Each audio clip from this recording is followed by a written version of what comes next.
The Care and Share education campaign is gaining momentum in Idaho as educational efforts spread the word on how recreationists can coexist with livestock grazing on public lands. Trailhead signs, news releases, and a new cutting-edge website let recreationists know where they may encounter sheep and cattle near popular trails. Idaho rangelands have become a great playground as well as a very important workplace. Recreational users, I think most people have no problem with seeing livestock, but they're kind of confused about what they're supposed to do when they have that interaction. Care and Share information signs at trailheads talk about the importance of closing gates after you pass through, what to do if you encounter domestic sheep, and guard dogs in particular, leashing pets when you encounter livestock and guard dogs. The Care and Share program is a partnership between the Idaho Rangeland Resource Commission, the Forest Service, BLM, Idaho Fish and Game, and the Idaho Department of Lands. Well, another key thing is really letting people know before they go out and hit the trails or go on a camping trip. Having those signs, having websites available, and maybe even having making a phone call is really an important step.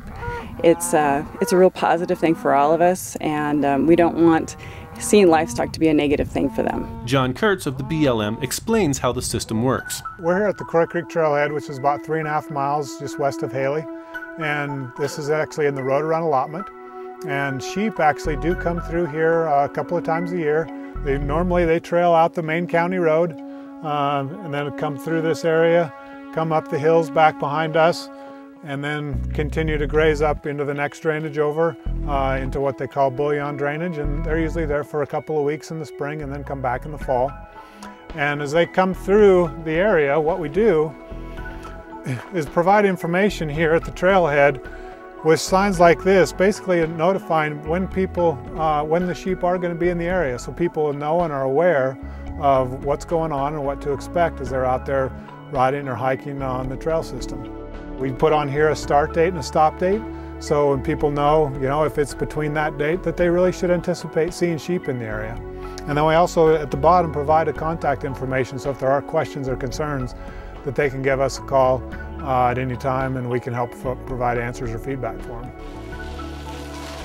In the Boise foothills area, the Idaho Rangeland Resource Commission issues press releases to the news media each spring to notify recreationists that domestic sheep are moving through. Annual event in the Boise area, some 2,000 sheep being herded to the high country right now. The primary issues are how to interact with sheep guard dogs and the importance of keeping pets on a leash. Unfortunately, when a recreationist has their pet with them, the guard dogs consider that a predator. And we don't want to see any kind of negative thing happen to somebody's pet. Mountain bikers can avoid conflicts with guard dogs by getting off their bikes and walking through the sheep. I got up real early on a Saturday morning, read an article in the Statesman about the sheep, being out in the foothills. And they talked about the Great Pyrenees dogs and how to act and behave around them, whether you're hiking or biking in the foothills. So I'm relating this story to my son as he's following me up Corrals Trail, and we drop down to this little draw. And sure enough, there's hundreds of sheep, out there. And so I tell Jess the story yet again. I said, I'm getting off my bike. We can't see the dogs, but I just said, it's just a respectful thing to do. And he says, all right. So he gets off his bike, and 2 seconds later, these huge Great Pyrenees, 2 big dogs just come charging over a little knoll, barking, and come within 10 feet of our bikes.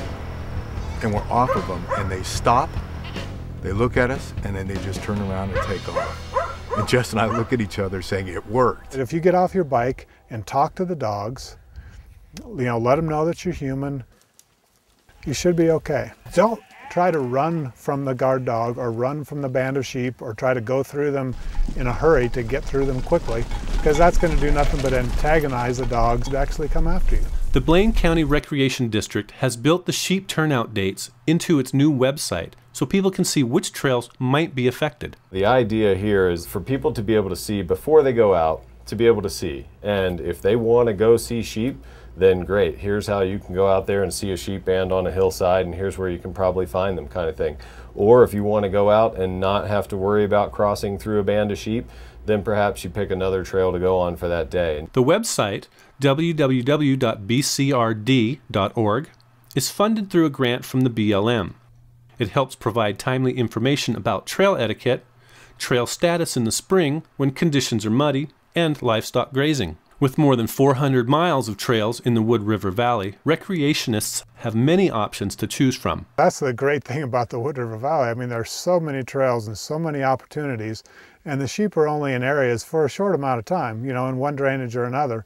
So you can sit at home and easily look at the website and find out, you know, just where the sheep are, and so you can avoid them altogether. It's always a surprise, you know, when you see sheep. So if we can go out and find out where they are ahead of time, it's pretty helpful. It's nice because I feel like the sheep guys trying to stay out of our way. So if we can all work together a little bit, we're going to be able to avoid those conflicts. Yeah. So it's good, really good. Hyde says the multi-pronged educational efforts throughout southern Idaho seem to be working. We've seen a vast reduction in the complaints and the negative interactions, just because people are aware that they may or may not run into either a band of sheep or livestock or cattle out when they're recreating, whether it's camping, hiking, biking, you know, just enjoying our public lands. It's really not about telling people what to do. It's just making sure that they're aware and that they are given the tools and the information so they can make the choices that will minimize that negative impact. For more information on the Care and Share campaign, visit www.idrange.org.